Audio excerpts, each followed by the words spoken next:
Good evening, visitors. Welcome to the Australian War Memorial's last post ceremony. My name is Troy Clayton, and joining us today from the Royal Australian Air Force is Corporal Brimley Smythe. We warmly welcome the family of Private Mark Anthony Walsh, whose story will be told shortly. We welcome the veterans who have served, those that are still serving, and the families that support them. We also acknowledge the members of the RSL and Services Club Association, RSL Victoria, and RSL Queensland, who are watching this ceremony broadcast across Australia. We also welcome members of the Gloucester RSL sub-branch who are joining us here this evening.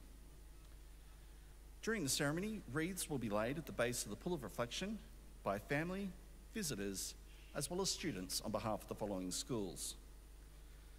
From New South Wales, Christadelphinian Heritage College, Kemps Creek, and Kurri Kurri Public School.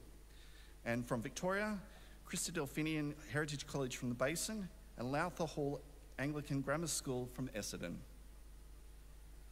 Australia's Federation Guard is the tri-service ceremonial unit of the Australian Defence Force.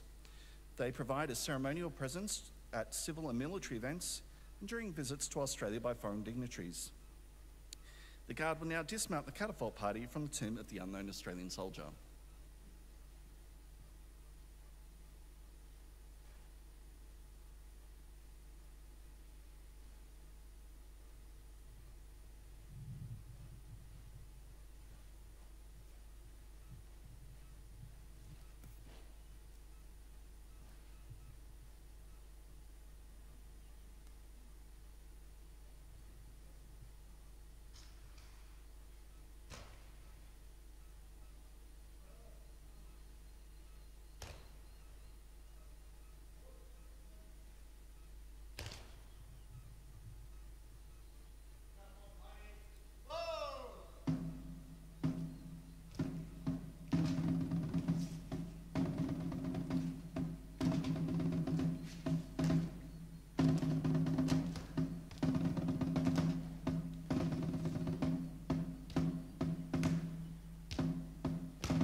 Please stand and join in singing the national anthem.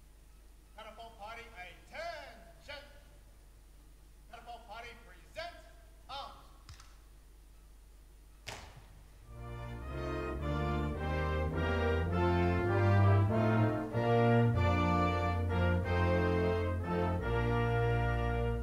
Australians, oh, let us rejoice, for we are young and free. We've gold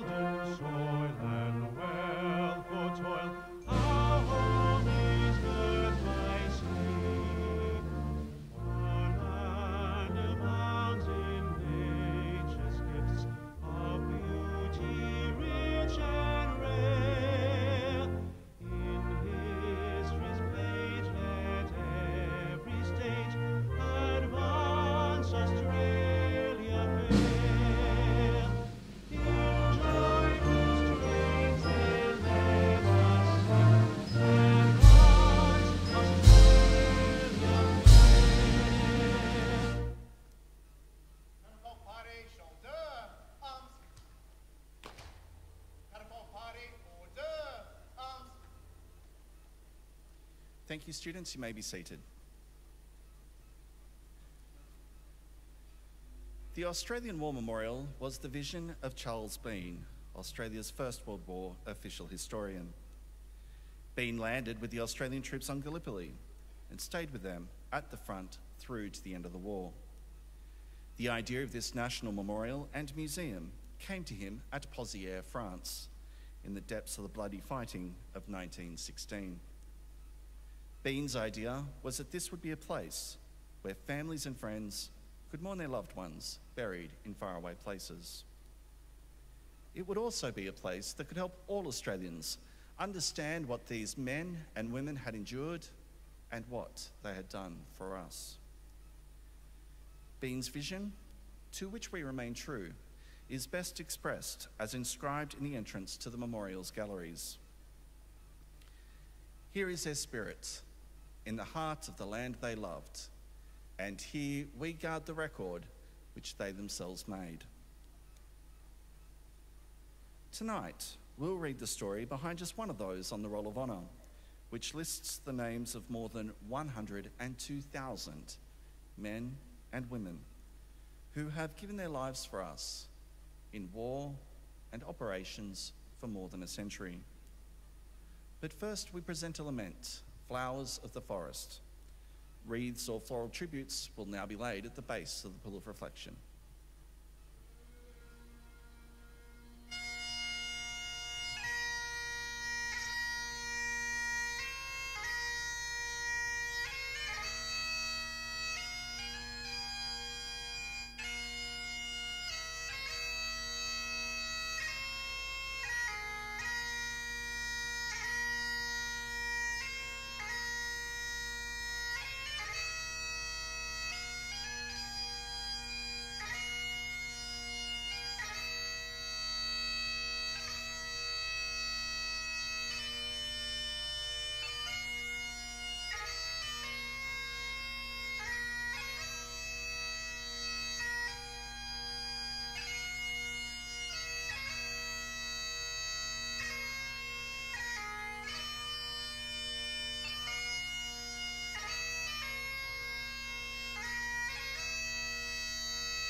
Today we remember and pay tribute to Private Mark Walsh. Mark Anthony Walsh was born in 1895, the son of William and Maria Walsh of Parkham in northern Tasmania. After attending the local state school, Mark worked as a farm labourer in the Parkham area. Mark enlisted in the Australian Imperial Force in Melbourne in January 1916, and after a period of training at Broadmeadows Military Camp, sailed for Egypt with a reinforcement group for the 22nd Battalion. After arriving, he spent the following weeks training near Cairo in preparation for his deployment to the Western Front. Mark sailed for France and joined the 22nd Battalion on the Somme, where it entered the line for the first time on the Western Front in the bitter fighting at Pozières. After capturing the German-occupied village just days earlier, the Australians had pushed a significant bulge into the enemy's position. This allowed the Germans to fire on the Australians with heavy artillery from several sides of the battlefield that reduced Pozières village to rubble. On that same day, the 22nd Battalion participated in a costly and unsuccessful attempt to capture the German positions to the east of Pozieres village, known as the OG Lines, at the cost of over 170 casualties. With German shells continuing to fall on Pozieres, on the night of the 4th of August 1916, the 22nd Battalion participated in an attack of the OG Lines that resulted in its capture. German troops responded with bombardments that crashed down on the Australian positions and counterattacks that locked men in the captured trenches into fierce grenade duels with the enemy. After this attack, the Australians were successful in both holding and consolidating the OG Lines, and the 22nd Battalion was soon relieved from the line. But the 6 days of fighting at Pozieres had cost the battalion over 650 casualties. Among them was Mark Walsh, who received multiple gunshot wounds in the attack on the 4th of August, just a week after arriving with the battalion. Mark was evacuated to the 3rd Casualty Clearance Station at nearby Pushvillas, where he died later that day. Aged 21 at the time of his death, his remains were buried at the Pushvillas British Cemetery, where they lie today. His name is listed on the Roll of Honour on my right, among almost 62,000 Australians who died while serving in the First World War. His photograph is displayed today beside the Pool of Reflection. This is but one of many stories of service and sacrifice told here at the Australian War Memorial. We now remember Private Mark Anthony Walsh, who gave his life for us, for our freedoms, and in the hope of a better world.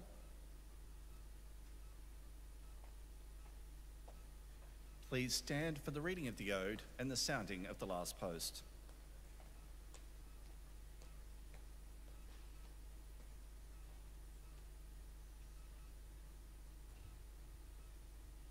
They shall grow not old, as we that are left grow old. Age shall not weary them, nor the years condemn. At the going down of the sun and in the morning, we will remember them. Catapult party, shoulder, arms. Catapult party, present, arms.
Lest we forget.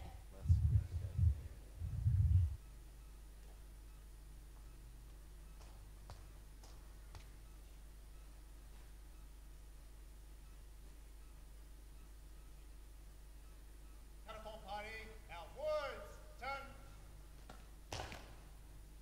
Catapult party, quick, march.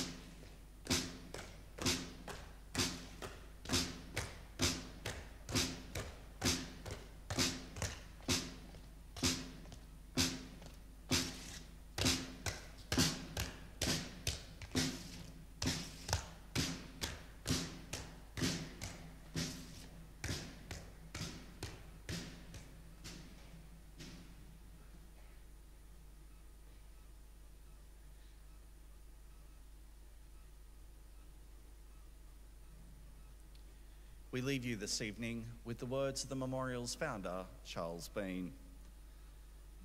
Many a man lying out there at Poziere or in the low scrub of Gallipoli, with his poor, tired senses barely working through the fever of his brain, has thought in his last moments, well, it's over. But in Australia, they will be proud of this. Ladies and gentlemen, girls and boys, that concludes the last post ceremony. We'd like to thank you for visiting the Australian War Memorial and wish you all a very good evening. Thank you.